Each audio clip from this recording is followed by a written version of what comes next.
ये welding machine एक आई है हमारे पास, इसको आग लगी है। तो आग की वजह से इसकी जो कंडीशन है वो क्या हो चुकी है, हर चीज़ इसकी जल गई है, चीज़ें पिघली हुई हैं, बाहर पड़ी हैं कुछ, ये everything is going to be dead. अस्सलाम वालेकुम जी, वेलकम कहते हैं आपको आसिफ वेल्डिंग इन्वर्टर वर्कशॉप में जी, रावलपिंडी राजा बाज़ार। तो देखें ये वेल्डिंग मशीन एक आई है हमारे पास, इसको आग लगी है।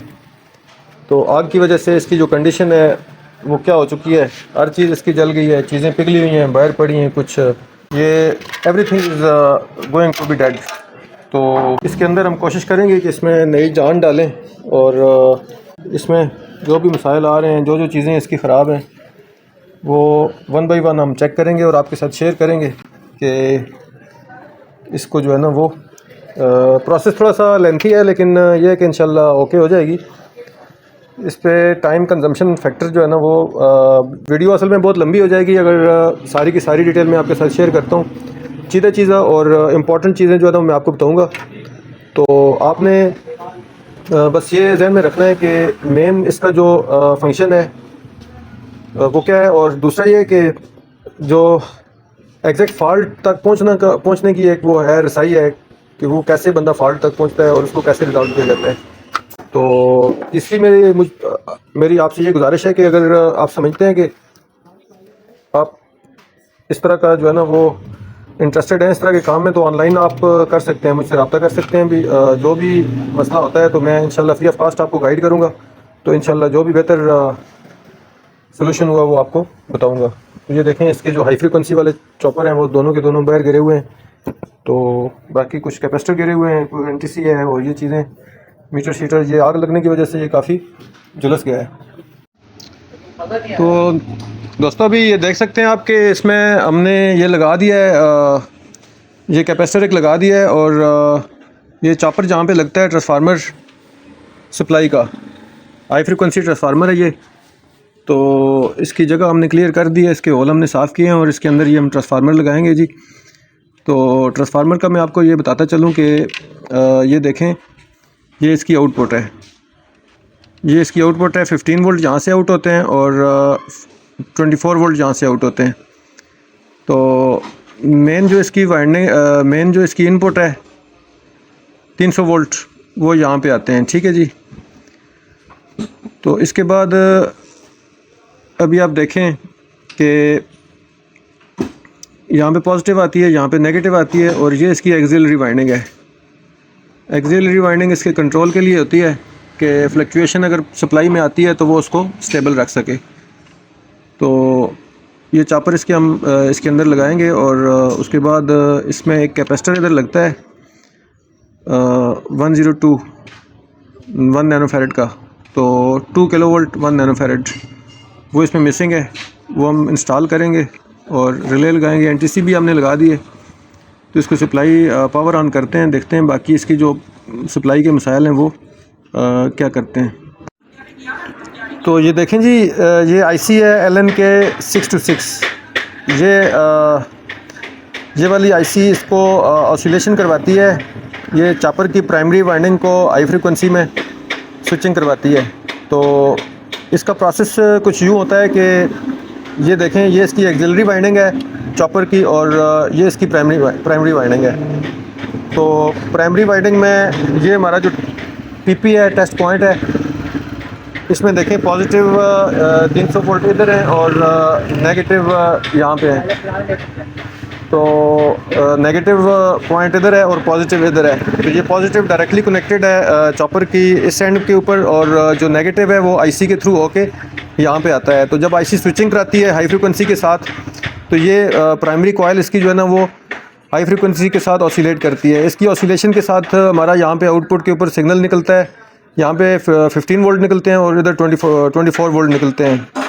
तो एक्सिलरी वाइंडिंग इसकी फीडबैक के लिए होती है, और फीडबैक इसकी आईसी के अंदर आती है, वो वोल्टेजेस को स्टेबल रखने के लिए होती है, ताकि हमारी फ्लक्चुएशन किसी किस्म की आती है वोल्टेजेस के अंदर तो ये फीडबैक इसको कंट्रोल कर सके।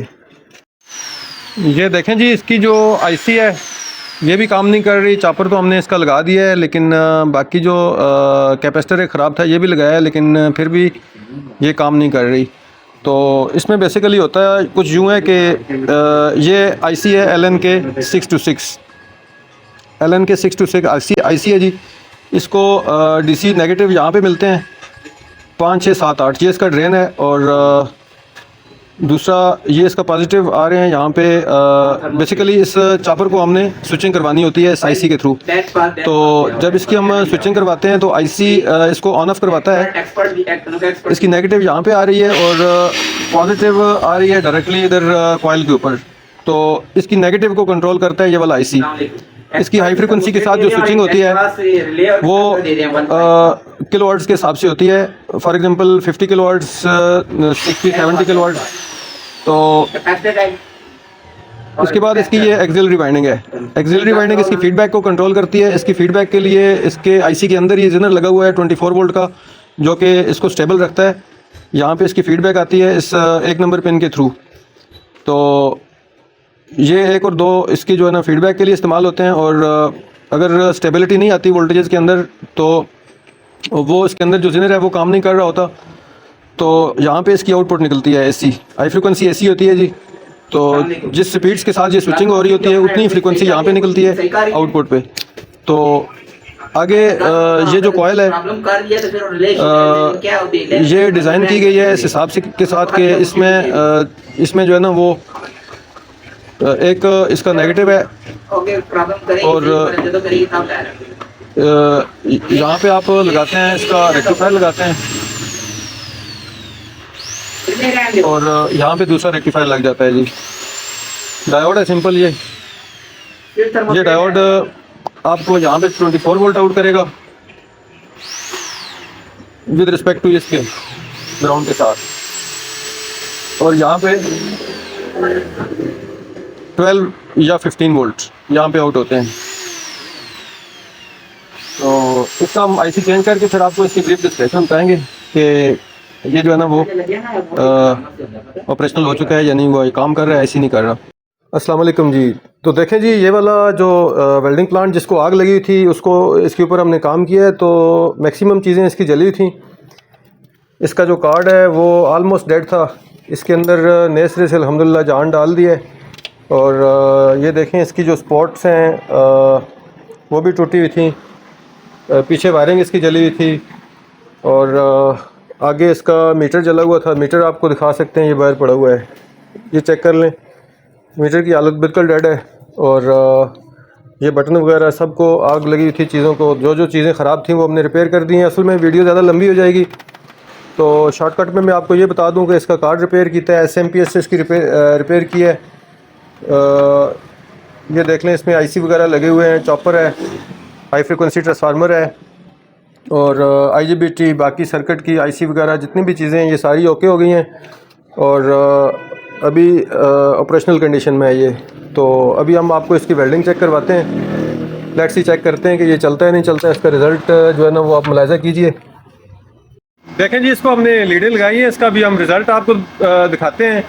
इसकी वेल्डिंग करके चेक करवाते हैं कि लेट्स सी कि ये वेल्डिंग करता है। ये वाला प्लांट ओके तो हो गया है, पावर ऑन हो गई है, पंखा चल रहा है, सारी चीज़ें ओके हैं।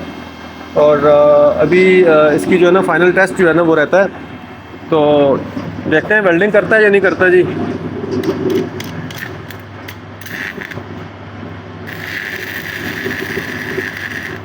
माशाल्लाह बहुत ज़बरदस्त वेल्डिंग कर रहा है जी, बहुत प्यारी वेल्डिंग कर रहा है। तो एक दफ़ा इसको 250 के ऊपर फुल इसकी जो करंट की रेंज है 250 है। 250 एम्पेयर का प्लांट है भी, सिंगल कार्ड IGBT। तो अभी ये अपनी मैक्सिमम रेंज पे है।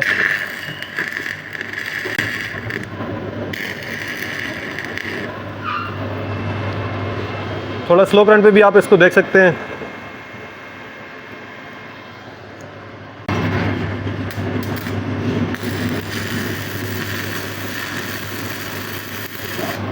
ये जी माशाल्लाह बहुत ज़बरदस्त किस्म की। असल में बाज़ औक़ात कोई राड की परफॉर्मेंस सही नहीं होती। ये जो राड हैं अच्छी क्वालिटी के राड हैं। ये इधर हम साथ ही खुशी हार्डवेयर है उनसे लेके आते हैं और बहुत माशाल्लाह प्यारे किस्म के और बहुत हाई क्वालिटी की जो पार्ट्स हैं वो यहाँ से मिलते हैं और बहुत ज़बरदस्त किस्म की चीज़ें हैं। ये राड की परफॉर्मेंस माशाल्लाह बहुत अच्छी है। Thank you very much. अगर आप भी चाहते हैं इसी तरह का रिज़ल्ट चाहते हैं, बहुत ही कम टाइम में क्विक और रिलायबल किस्म की परफॉर्मेंस चाहते हैं तो हमसे रब्ता कीजिए। इंशाल्लाह आपको बेहतरीन किस्म की सर्विस प्रोवाइड की जाएंगी। Thank you very much. Video देखने का बहुत शुक्रिया। लाइक कीजिए, सब्सक्राइब कीजिए और शेयर कीजिए।